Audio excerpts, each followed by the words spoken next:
Poder estar aquí reunidos todos los varones, hombres valientes de Dios, poder congregarnos, poder alabar a Dios, poder decirle con sus canciones cuánto le amamos, cuánto le admiramos, cuánto le adoramos. Sin duda es un enorme gozo. Para mí en lo personal es un remanso poder reunirme de todas las cuestiones del mundo, de todos los conflictos que uno se encuentra allá afuera. El poder estar aquí yo creo que es un descanso para todos nosotros, ¿no? Y aparte de que es algo que sin duda Dios se alegra, que Dios se goza al ver a sus hijos reunidos para alabarle con mucho fervor, y más cuando son varones, ¿no? que se juntan los varones temerosos de Dios, deseosos de querer amar a Dios. Varones que están dispuestos a tomar resoluciones, varones que están dispuestos a tomar decisiones que cambien sus vidas, que los lleven a ser hombres que reflejen la verdadera gloria de Dios. Que eso es, a final de cuentas, lo que hemos estado haciendo cada miércoles que nos juntamos: tomar resoluciones, tomar las determinaciones para ser esos hombres que Dios quiere ver en este mundo, que reflejen la gloria de Cristo, que reflejen realmente cómo es Dios. Y hoy precisamente vamos a hablar acerca de una resolución más que nosotros debemos de tomar. Ya hemos hablado acerca de ser hombres de honor, acerca de ser hombres de justicia. Y yo creo que son valores que todos apreciamos y que todos anhelamos en algún momento dado, pues tener en nuestra vida, ser hombres reconocidos como hombres valientes, como hombres de honor. Pero la cualidad de la que vamos a hablar hoy, y la resolución que yo espero que tomes el día de hoy, es igual de importante aunque parezca que no lo sea.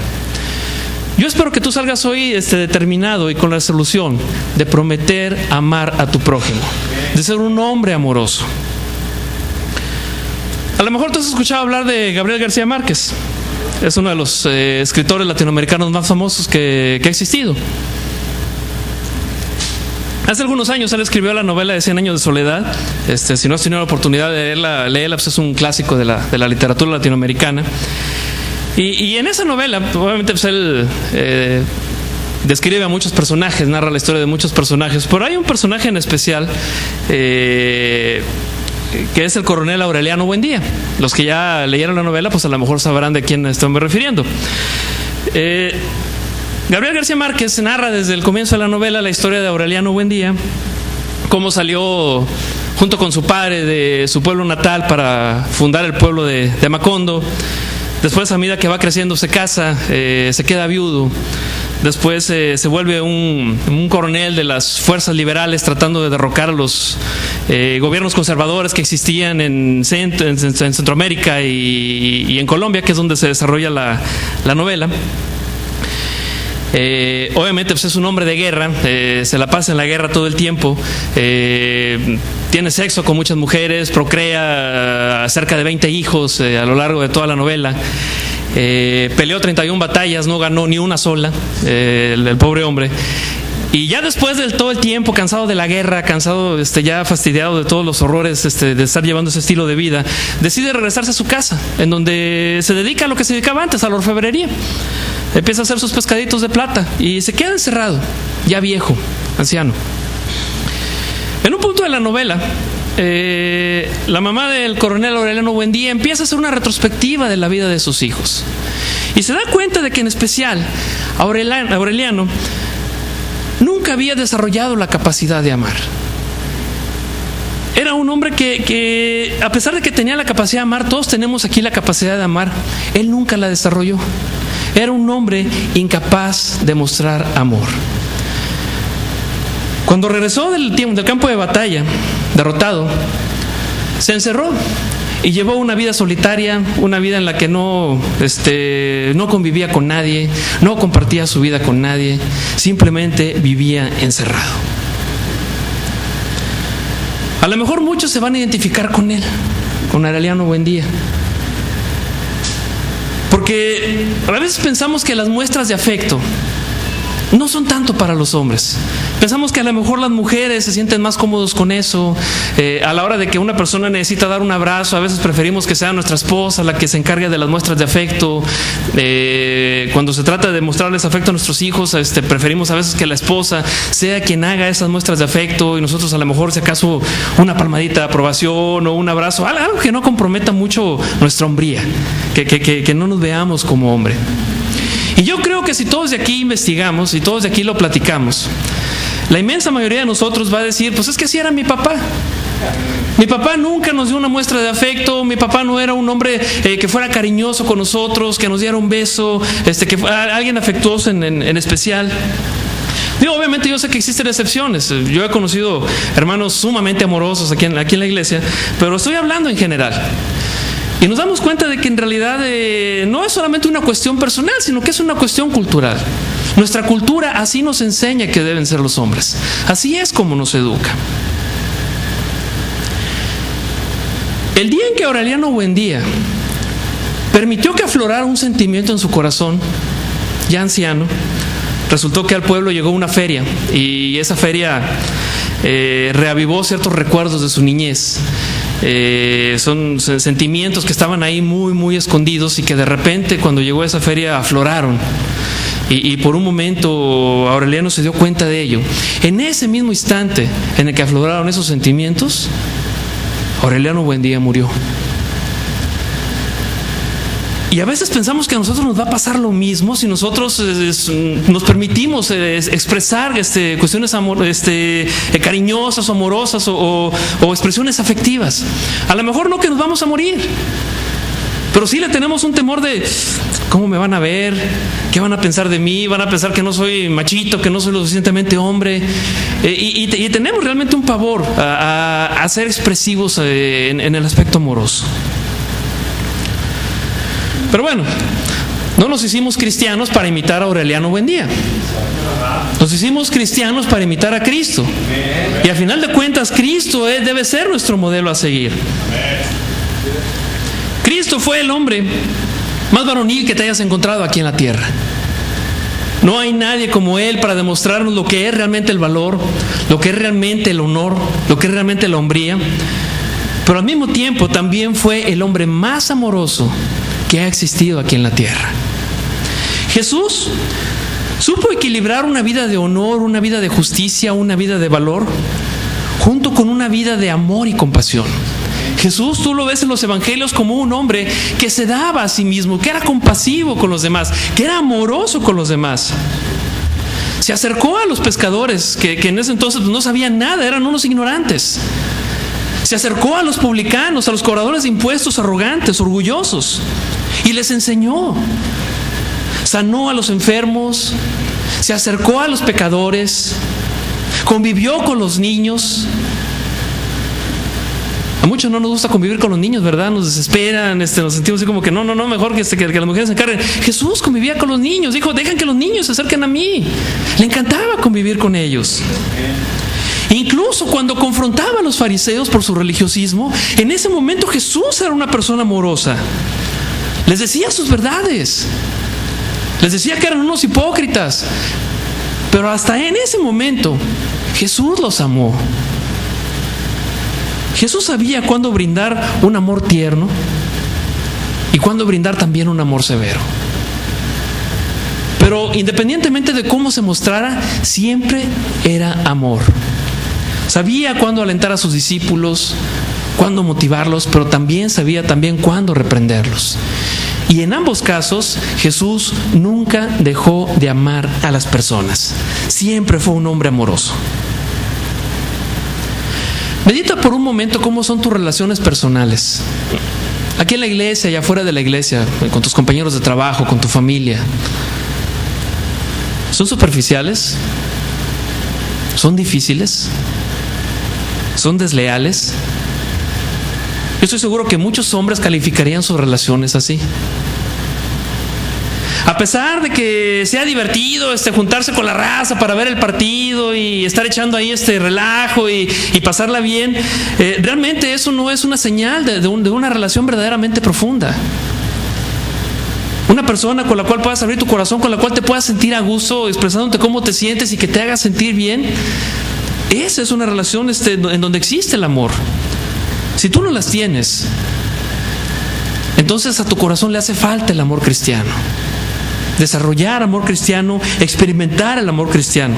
Y es algo que si tú lo tomas y lo empiezas a desarrollar, va a enriquecer tu vida como no tienes una idea.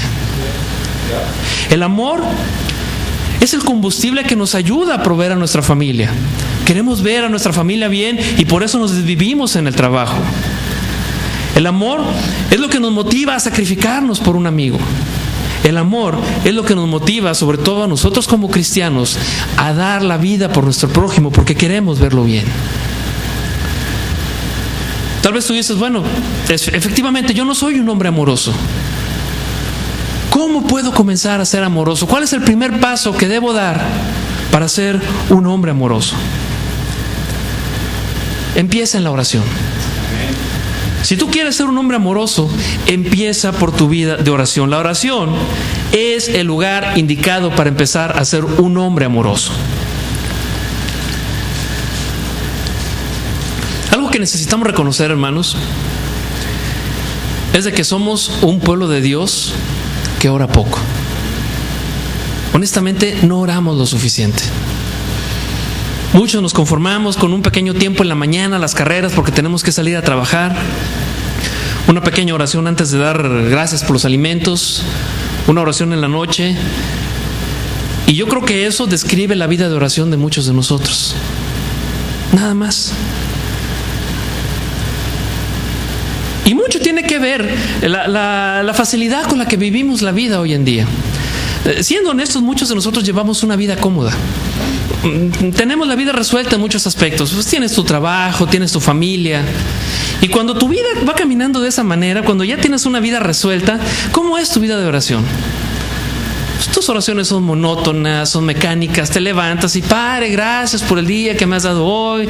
Bendice a mi familia, ayúdame con mis sueños, bendice mis proyectos. Pides ahí por tus hijos, pides por tu esposa, pides por tus padres. Y ahí te la vas llevando.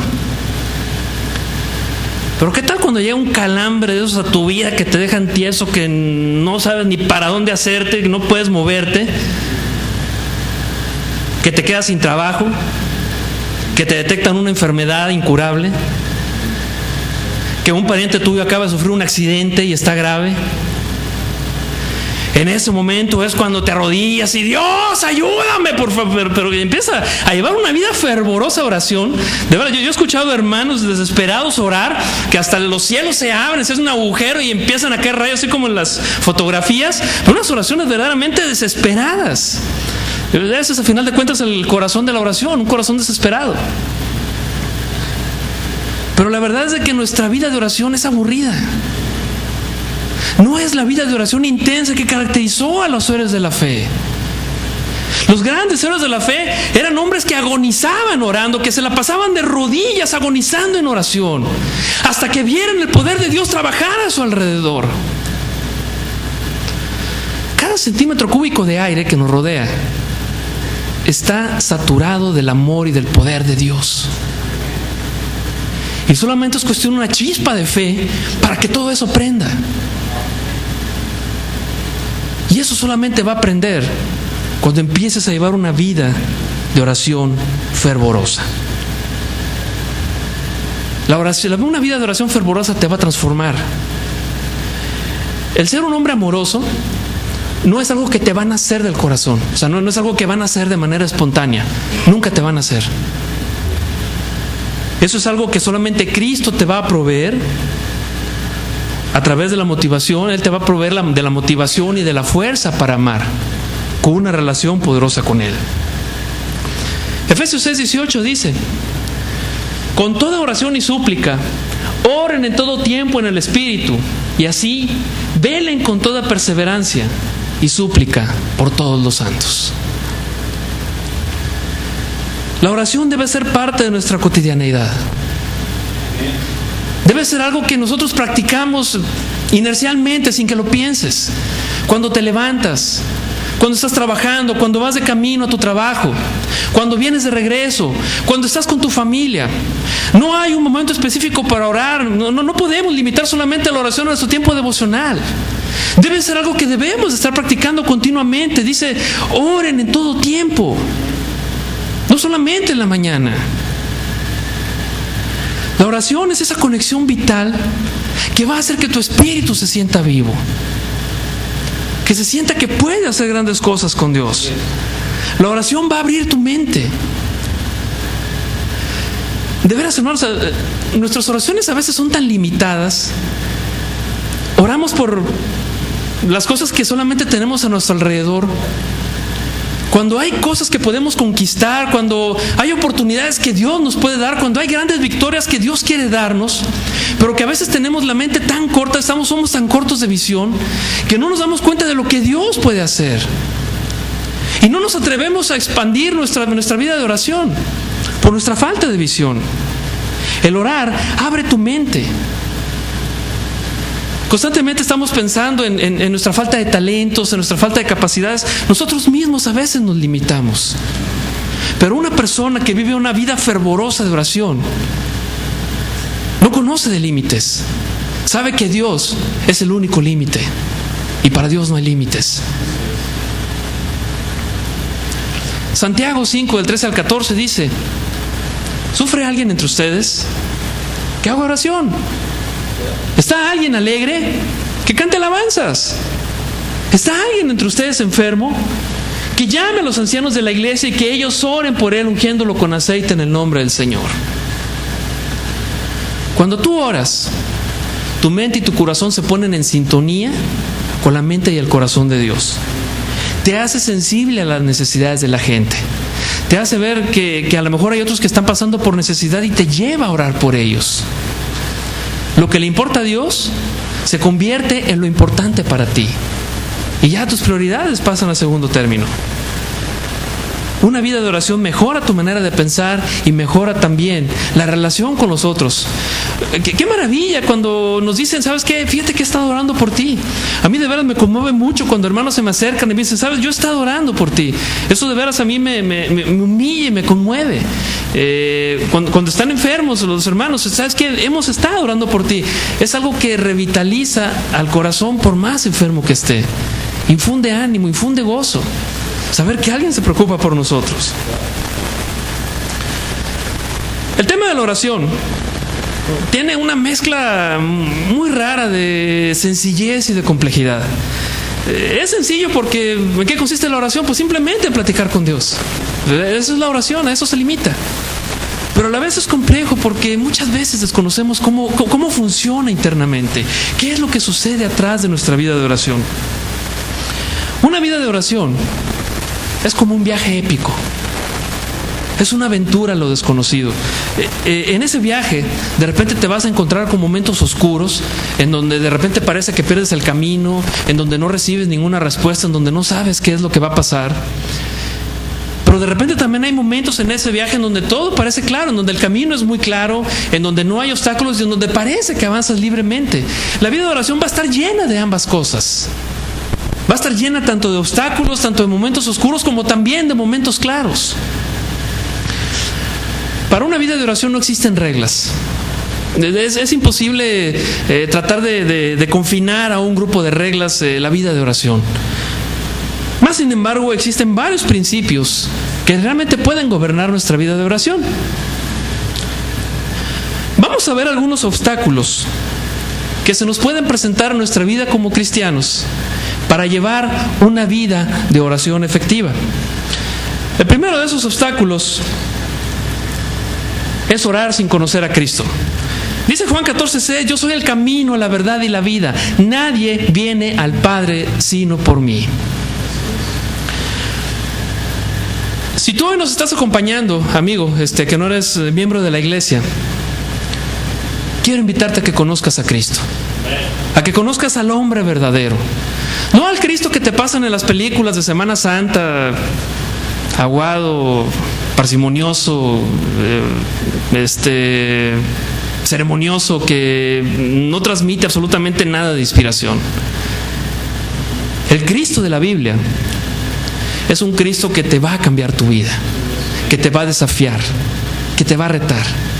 Conociendo a Cristo, dice el versículo 6 del capítulo 14 de Juan, es como realmente vas a tener un conocimiento profundo de Dios. Y teniendo un conocimiento profundo de Dios, es más fácil que tú sepas discernir cuál es la voluntad para tu vida de parte de Él. Conoce a Cristo. Ten un conocimiento profundo de Cristo y ten un conocimiento profundo de Dios. No te conformes solamente con lo que ya conoces de Dios. Velo conociendo cada día más. Otro obstáculo es una vida llena de pecado habitual. Salmo 16, 18 y 19 dice: si observo iniquidad en mi corazón, el Señor no me escuchará. Pero ciertamente Dios me ha oído. Él atendió a la voz de mi oración. Cuando tú llevas una vida en donde el pecado se vuelve algo habitual, en donde ya es una práctica común,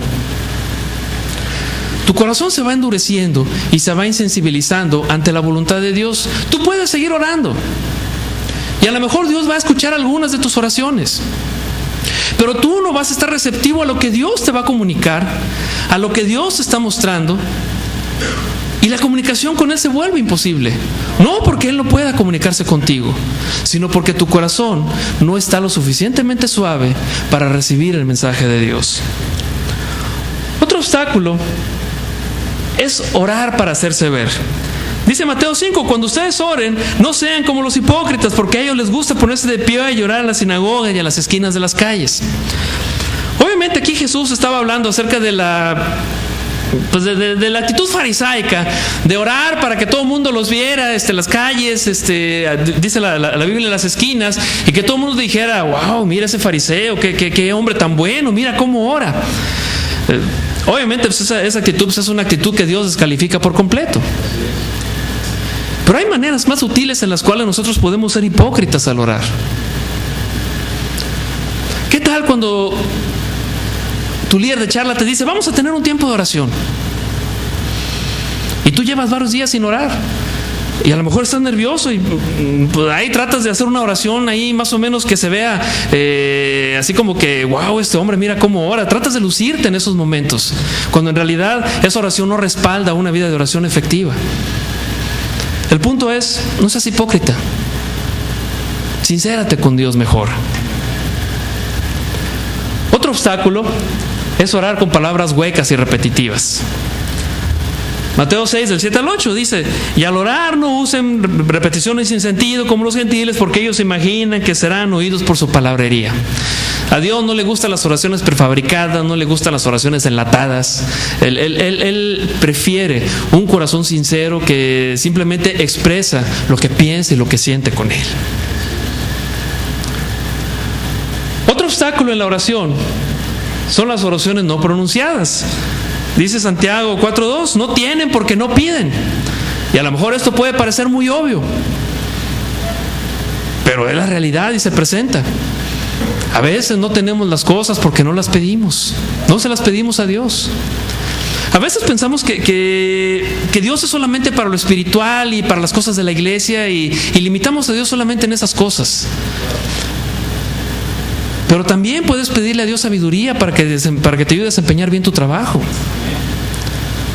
Puedes pedirle a Dios sabiduría para ser un buen hombre de familia, para ser un buen hijo, un buen padre. Tú puedes pedirle a Dios en todos los aspectos de tu vida, en todos. Tú puedes pedirle a Dios sabiduría para que te ayude a administrar bien tu economía. No lo limites solamente a las cosas espirituales. Busca que Dios se meta en todos los aspectos y pídele todo. Si no se lo pides, pues no lo vas a recibir. Así de fácil. Otro obstáculo es orar para satisfacer mis placeres. Santiago 4:3 dice: piden y no reciben porque piden con malos propósitos, para gastarlo en sus placeres. Dios ha dicho que va a contestar cada oración que hagamos en el nombre de Jesús. Pero hay oraciones en las que Dios pregunta: ¿realmente Jesús te mandó a que me pidieras eso? Definitivamente no. Y muchas de esas cosas a veces son más que nada para saciar nuestros apetitos o saciar nuestros deseos de éxito, de grandeza. No podemos permitir que nuestra vida de oración se contamine simplemente para propósitos egoístas. Otro obstáculo: orar mientras maltratamos a nuestra esposa. Fíjate lo que dice 1 Pedro 3:7. Ustedes, maridos, igualmente convivan de manera comprensiva con sus mujeres, como con un vaso más frágil, puesto que es mujer, dándole honor por ser heredera como ustedes de la gracia de la vida, para que sus oraciones no sean estorbadas. Y cuando hablo de maltratar a la mujer, no me refiero solamente a golpearla o maltratarla físicamente. Me refiero a no darle la atención debida, ignorarla, hacerla sentir menos, no darle, como dice la Biblia, el honor, porque al igual que tú, ella también es una hija de Dios en el caso de los que están casados con discípulas, y también va a heredar todas las riquezas que también han sido prometidas para ti. Si tú no tratas a tu esposa como Dios nos lo ha enseñado, eso va a ser un estorbo para tus oraciones. Otro obstáculo: orar mientras se ignora al pobre. Dice Proverbios 21:13: el que cierra su oído al clamor del pobre, también él clamará y no recibirá respuesta.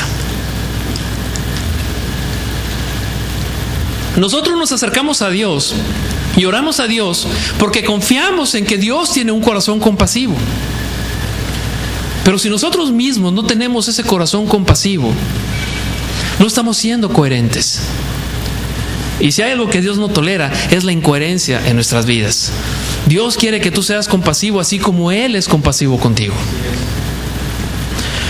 Otro obstáculo en la oración es orar cuando existe rencor. Marcos 11:25-26 dice: y cuando estén orando, perdonen si tienen algo contra alguien, para que también su Padre que está en los cielos perdone a ustedes sus transgresiones. Pero si ustedes no perdonan, tampoco su Padre que está en los cielos perdonará sus transgresiones.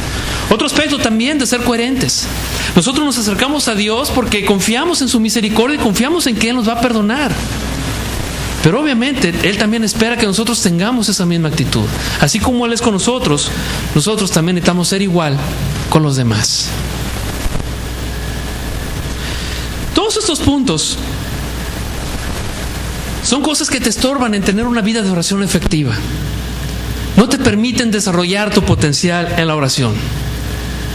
Es muy importante que los identifiques y que hagas lo posible por quitarlos. Ahora bien, me faltaba una. Orar sin fe, Santiago 1:6-8. Dice: pero que pida con fe sin dudar, porque el que duda es semejante a la ola de mar, impulsada por el viento y echada de una parte a otra. Obviamente, si nosotros nos acercamos a Dios es porque tenemos fe de que nos va a dar lo que hemos pedido. Si no, pues ¿para qué oras? Mejor haz otra cosa, aprovecha mejor tu tiempo. Y como te decía, estos son obstáculos que se van a estar presentando en nuestra vida de oración. Así como también hay obstáculos, también hay cosas que podemos hacer para llevar una vida de oración más eficaz. Algunos consejos que quiero darte para que desarrolles una vida de oración eficaz es: primero, orar pidiendo, buscando y llamando. Mateo 7, del 7-8 dice: pidan y se les dará, busquen y hallarán, llamen y se les abrirá, porque todo el que pide recibe, y el que busca halla, y al que llama se le abrirá. ¿Para qué orar si no voy a creer que voy a recibir lo que estoy pidiendo? Pues mejor no oro. No, pide, llama, busca, insiste. Hasta que tengas una buena razón para dejar de orar, no hay razón para desvivir la oración. Al contrario, cada día sé insistente, sé perseverante. Y esa es la clave de la oración, la perseverancia. Orar con fe. Marcos 11:24: por eso les digo que todas las cosas por las que oren y pidan, crean que ya las han recibido y les serán concedidas. Dios te dice: cree que ya las recibiste, acércate con fe. Yo soy un Padre bueno, yo soy un Padre amoroso que te va a dar cosas. Yo quiero darte cosas. Otra clave es orar en secreto. A lo contrario que veíamos hace rato, orar para ser vistos. Mateo 6:6 dice: pero tú cuando ores, entra en tu aposento, y cuando hayas cerrado la puerta, ora a tu Padre que está en secreto, y tu Padre que ve en lo secreto te recompensará. ¿Por qué es importante orar en secreto? Porque cuando estamos a solas, cuando no hay nadie a nuestro alrededor, es más fácil sincerarnos con Dios. Siempre cuando estamos orando ante los demás, siempre va a existir la tentación y la tendencia de orar para quedar bien. Siempre. Pero en cambio, cuando estamos solos, ahí podemos expresarnos libremente con Dios y podemos sincerarnos más fácilmente. Por eso es muy importante. Es increíble orar con los hermanos. Es increíble juntarnos para orar. Pero eso no sustituye tu devocional a solas con Dios. Otra clave es orar conforme a la voluntad de Dios. Primera de Juan 5:14. Esta es la confianza que tenemos delante de Él, que si pedimos cualquier cosa conforme a su voluntad, Él nos oye. A primera vista esto parece muy, lógico, ¿no? Es obvio que debemos de orar conforme a la voluntad de Dios. ¿Para qué le pido algo a Dios que no es su voluntad? Pues no me lo va a dar. Aquí el problema es de que muchas veces no estamos seguros de cuál es la voluntad de Dios. Y a veces estamos confundidos. Siempre va a existir una tensión entre la voluntad de Dios y lo que nosotros creemos que es la voluntad de Dios, que en muchas ocasiones llega a ser nuestra voluntad.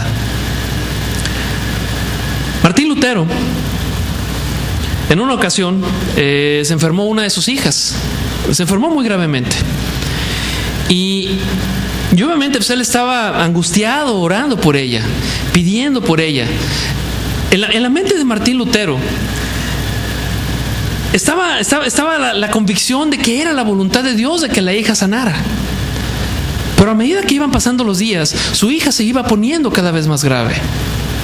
Hasta que llegó un punto en el cual Lutero estaba tan confundido que ya no supo exactamente cuál iba a ser la voluntad de Dios. Había una tensión muy fuerte en lo que él creía que era la voluntad de Dios y lo que realmente era la voluntad de Dios. Al final de cuentas, lo que hizo Lutero fue que se rindió y dijo: Dios, si tú quieres que mi hija sane, que así sea, pero que se haga absolutamente tu voluntad. Él llegó orando con lo que podríamos llamar orando con las manos abiertas, dispuesto a recibir lo que Dios le quiera dar. Al final su hija falleció. No fue la voluntad de Dios que ella sanara como él pensó en un principio. Y por desgracia siempre nos vamos a topar con ese tipo de conflictos al momento de orar. Nos vamos a topar con algo que en realidad no sabemos cuál es la voluntad de Dios. Nosotros podemos suponer o podemos pensar, pero siempre va a haber un conflicto entre lo que es la voluntad de Dios y lo que va a ser nuestra voluntad. Por eso es muy importante que cuando oremos, siempre lleguemos orando con las manos abiertas. Obviamente hay cosas que sabemos de la voluntad de Dios. Las cosas que vienen en su palabra y que ha dicho que así es como deben de ser las cosas, ahí no tenemos ninguna duda. Es voluntad de Dios que la gente se salve. Es voluntad de Dios que llevemos una vida santa. Si yo le oro a Dios, Dios, ayúdame a llevar una vida santa, no debo de dudar que lo voy a recibir, porque claro que es la voluntad de Dios. Es obvio que esa oración Dios sí me la va a contestar. Pero hay otras ocasiones en donde no sabemos cuál es la voluntad de Dios. Llega orando con las manos abiertas, dispuesto a recibir de Dios lo que Él quiera darte. Otra clave para la oración eficaz: orar en el nombre de Jesús. Juan 14:13 es una escritura que ya conocemos todos. Y todo lo que pidan en mi nombre lo haré, para que el Padre sea glorificado en el Hijo. Si me piden algo en mi nombre, yo lo haré. Más que una fórmula verbal a la hora de terminar nuestras oraciones, lo que Jesús aquí estaba diciendo es de que vayamos con Dios a pedirle cosas con la seguridad de que Él mismo se va a encargar de cubrir nuestras necesidades. Tú ten la certeza de que yo voy a cubrir tus necesidades. Ve a Dios como si yo te estuviera mandando y dile: dice Jesús que me des esto. Y ten la certeza de que yo te lo voy a proporcionar. Eso es orar en el nombre de Jesús. Ir a pedirle a Dios como si Jesús mismo te estuviera mandando pedir esas cosas. Otra clave es orar con otros creyentes. Mateo 18, 19, 20. Además les digo que si dos de ustedes se ponen de acuerdo sobre cualquier cosa que pidan aquí en la tierra, les será hecho por mi Padre que está en los cielos. Porque donde estén dos o tres reunidos en mi nombre, ahí estoy yo en medio de ellos. Decíamos hace rato que es increíble orar con otros hermanos. Obviamente eso no sustituye nuestra devoción personal a solas con Dios, pero también es muy importante que vayamos a reunirnos y que también escuchemos a otros hermanos orar, que sepamos cuáles son sus necesidades, que en esos momentos cuando estamos todos reunidos, que oremos también por las necesidades de los hermanos. Eso crea unidad en el cuerpo de Cristo. Otra clave: orar y ayunar. La oración siempre iba por lo general en conjunto con el ayuno, y es un patrón que vemos en la iglesia del primer siglo. En Hechos 14:23 dice que después de que les designaron ancianos en cada iglesia, en este caso hablando de Pablo, habiendo orado con ayuno, los encomendaron al Señor en quien había creído. Siempre cuando iban a tomar una decisión importante en la iglesia, los apóstoles oraban y ayunaban. Antes de mandar a los misioneros de la iglesia de Antioquía, oraron y ayunaron. La oración es un arma espiritual que junto con el ayuno te ayuda a tener un corazón sensible y receptivo a la voluntad de Dios. Otra clave: orar en obediencia. Dice Primera de Juan 3 del 21 al 22: Amados, si nuestro corazón no nos condena, confianza tenemos delante de Dios. Y todo lo que pidamos lo recibimos de Él, porque guardamos sus mandamientos y hacemos las cosas que son agradables a Él. Si nosotros estamos seguros de que estamos haciendo todo nuestro esfuerzo por aplicar la palabra de Dios y por vivirla, no tiene que haber razón para dudar de que nuestras oraciones no van a ser contestadas. Por último, a veces por último, 3, 4, 5, 6, 7, no falta una todavía más. Penúltimo, orar en comunión con Cristo. Dice Juan 15:7: Si permanecen en mí y mis palabras permanecen en ustedes, pidan lo que quieran y les será hecho. Obviamente el tener una comunión con Cristo, el tener una convivencia diaria con Él, te capacita también para tener una oración efectiva. Pidan lo que quieran y les será hecho. Y por último, orar mientras nos deleitamos en Dios. Salmo 37:4 dice: Pon tu delicia en el Señor y Él te dará las peticiones de tu corazón. Dios debe ser un gozo para nuestra vida. Dios debe ser un deleite, debe ser un gozo llegar con Él y orar con Él, platicar con Él. Hay ocasiones, y yo te lo confieso, yo muchas veces me he sentido así, en que a veces Dios se vuelve un punto más en la agenda, un pendiente más. De repente empezaba el día y tengo que pasar mi tiempo, pero también tengo todas estas otras cosas que hacer, y a veces de pasar mi tiempo ya se volvía otra carga más adicional a todas las actividades que tenía que hacer del día. Y estar con Dios, había momentos en donde ya no era un gozo. Obviamente orar en esas circunstancias es horrible. O sea, no te sientes escuchado, no sientes que estás en contacto con Dios. Nada como realmente estar feliz, estar contento de poder encontrarte con Dios y expresarlo a través de tus oraciones. Gozarte con Dios es algo que te permite tener una comunicación plena con Él y que te da la certeza: Dios va a escuchar mis oraciones, yo tengo fe de que va a escuchar mis oraciones. Si hacemos un pequeño resumen de todos los obstáculos y de todas las claves que acabamos de ver para una vida de oración, podemos resumirlo en esto: si estás en orden con Dios y si estás en orden con tu prójimo de al lado, tú vas a ver cómo Dios va a trabajar en tu vida de oración. Puedes orar con la confianza de que Dios te va a escuchar. Si algo Dios anhela para ti en estos momentos, es de que tú tengas la libertad para orar lo que sea, que nada estorbe tus oraciones, que no haya pecado, que no haya culpa, que no haya melancolía, que no haya tristeza que te estorbe las oraciones, que vayas alegre, contento, con fe, pidiendo con Dios, sabiendo que Él te va a contestar. Si nosotros aprendemos a llevar una vida de oración eficaz, efectiva, un día te vas a dar cuenta de que lo mejor que puedes hacer por otras personas es orar por ellas, interceder por ellas delante de Dios. Y es ahí donde tenemos que empezar para ser hombres amorosos, orar por otras personas. Tu vida de oración se debe de caracterizar porque oras por otros, ya no orar para ti, ya no orar para tus propósitos egoístas. El grueso de la oración debe ser orar por otros. Ese es el primer paso para ser una persona que ame a las demás, para ser un hombre amoroso. La oración es el inicio. Y una vez que empiezas a orar con ellas, pero obviamente no es suficiente. Una vez que empiezas a orar con ellas, también es muy importante el trato que tú les des a las personas. Y en ese caso, nosotros podemos ver el ejemplo de Jesús. Jesús siempre trataba a los demás con amabilidad, con respeto y compasión. En una ocasión le preguntaron a Jesús cuáles eran los mandamientos más importantes. ¿O cuál era el mandamiento más importante? Y él dijo que toda la ley de Moisés, todos los 5 libros del Pentateuco que tú ves ahí, los podemos comprimir y solamente quedarían 2 mandamientos. Ama al Señor tu Dios con todo tu corazón, con toda tu alma, con toda tu mente y con todas tus fuerzas, y ama a tu prójimo como a ti mismo. En eso se resume toda la ley. Ahora bien,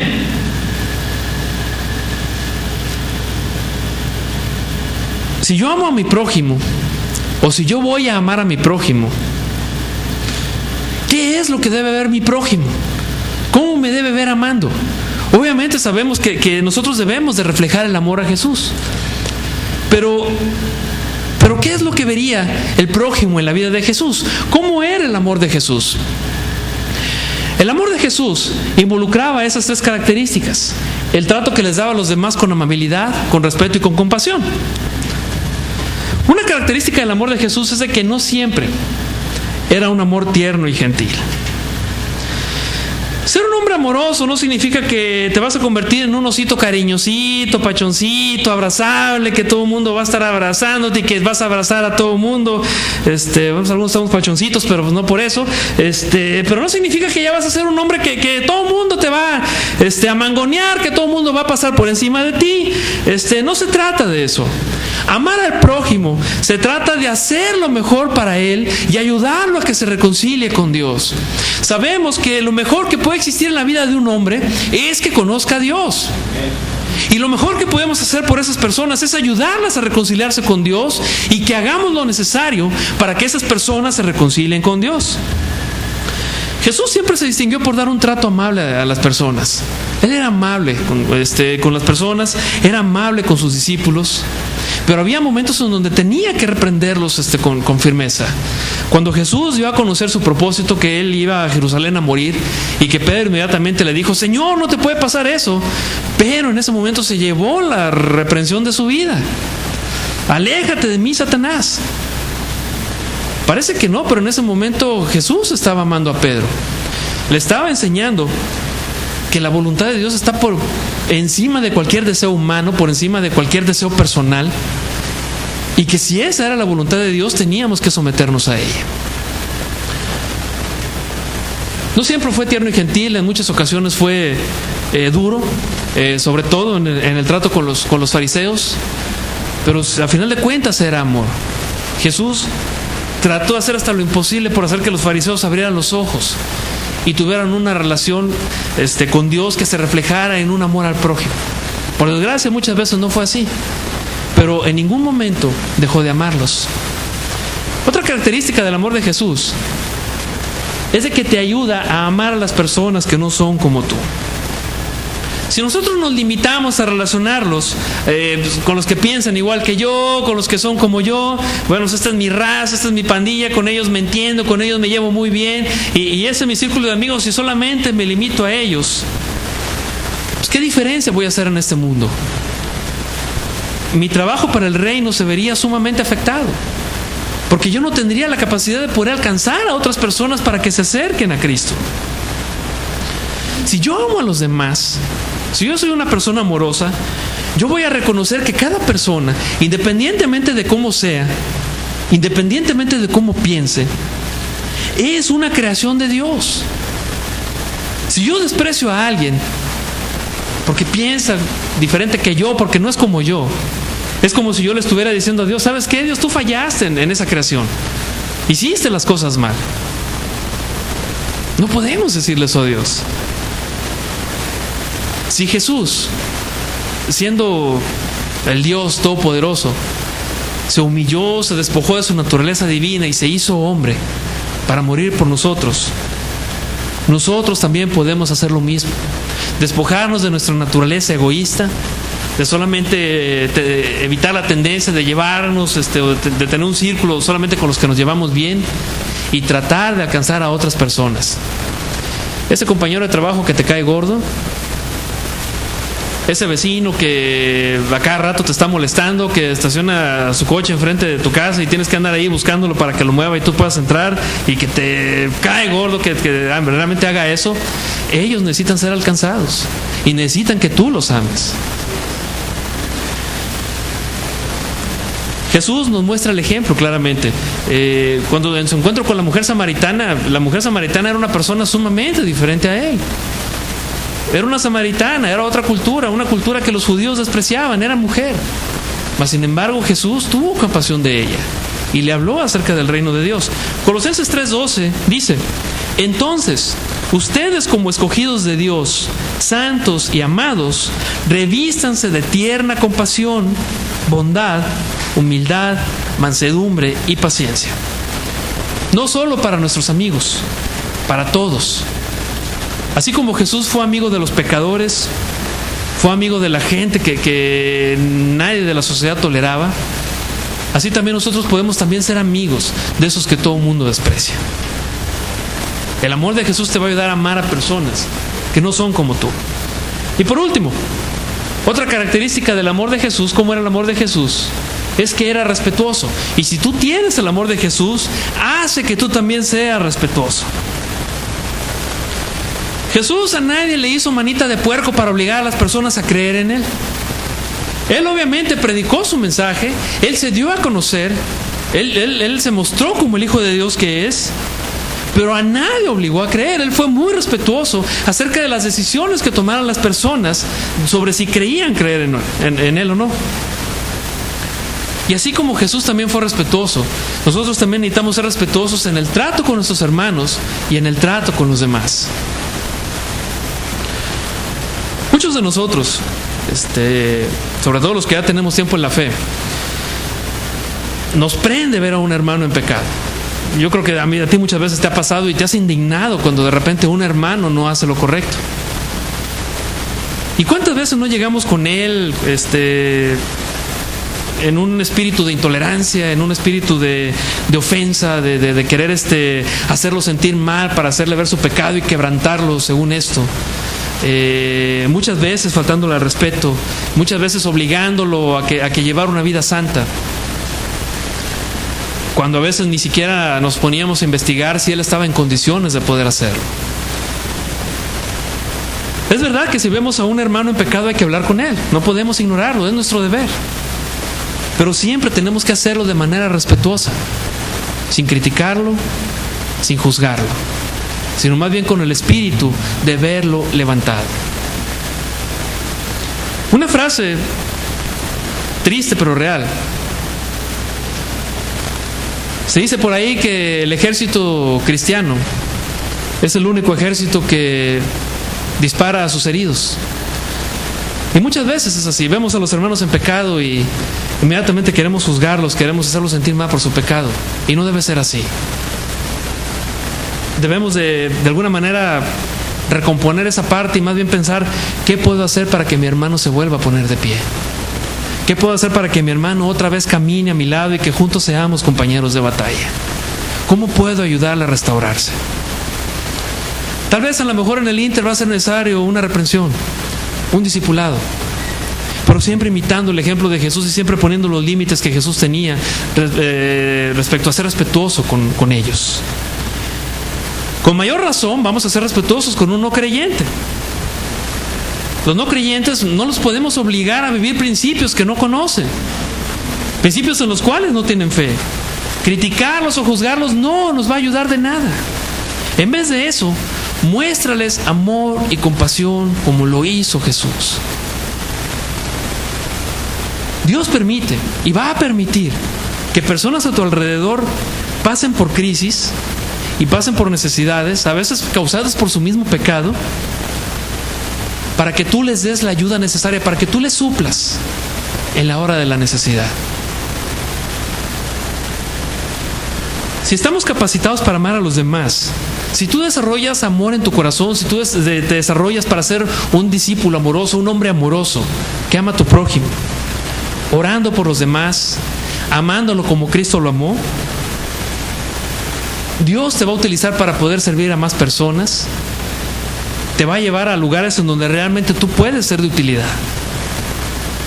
Y vas a poder ver el milagro de ver a personas transformarse y sobre todo también de transformarte a ti mismo para alcanzar un día el estatus de santidad que Dios quiere ver en nosotros.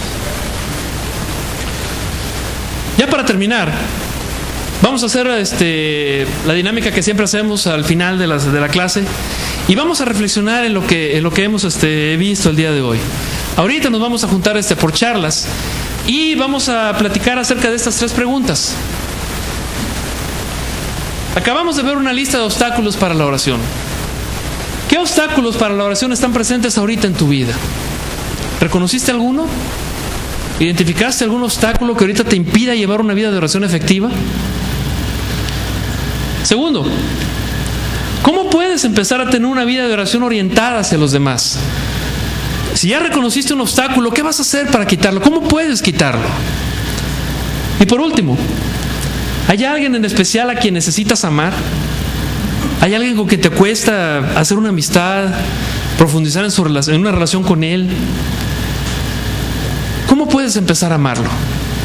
¿Qué puedes hacer por él para empezar a desarrollar una oración, una vida de amistad con él? Vamos a reflexionar estas 3 preguntas. Al final, después de que comentemos, vamos a hacer una oración. Alguien ahí de la charla puede orar para que Dios nos ayude a ser hombres amorosos. Y por último, acompáñame a hacer una oración final. Padre, muchas gracias, Señor, porque a través de tu palabra tú nos enseñas los principios que necesitamos para ser hombres amorosos. Nosotros podemos ver la vida de Jesús y podemos sorprendernos de cuánto Él amaba a los demás. Aunque pareciera que no fuera así, en realidad Jesús fue el hombre más amoroso que existió sobre la tierra. Ayúdanos a ser como Él, Padre. Ayúdanos a ser hombres que aman a su prójimo, a ser hombres que oran por las personas, a ser hombres que están dispuestos a dar su vida por las personas, a ser hombres que reconcilien a las personas contigo, Señor. Sabemos, Padre, que no somos perfectos, que muchos de nosotros no somos amorosos, que muchos de nosotros tal vez no desarrollamos esa capacidad de amar, pero tú puedes transformarnos, Señor, y yo te pido para que tu Espíritu Santo descienda y nos renueve y nos transforme en hombres que realmente amen a los demás, que realmente esta iglesia se distinga porque es una iglesia que ama a las personas, Padre. Quita los obstáculos que se nos presentan para orar por los demás. Quita, por favor, ese corazón duro y danos un corazón suave, deseoso de hacer el bien hacia los demás. Acompáñanos, por favor, Padre, en nuestro caminar cristiano, y es a través del poderoso nombre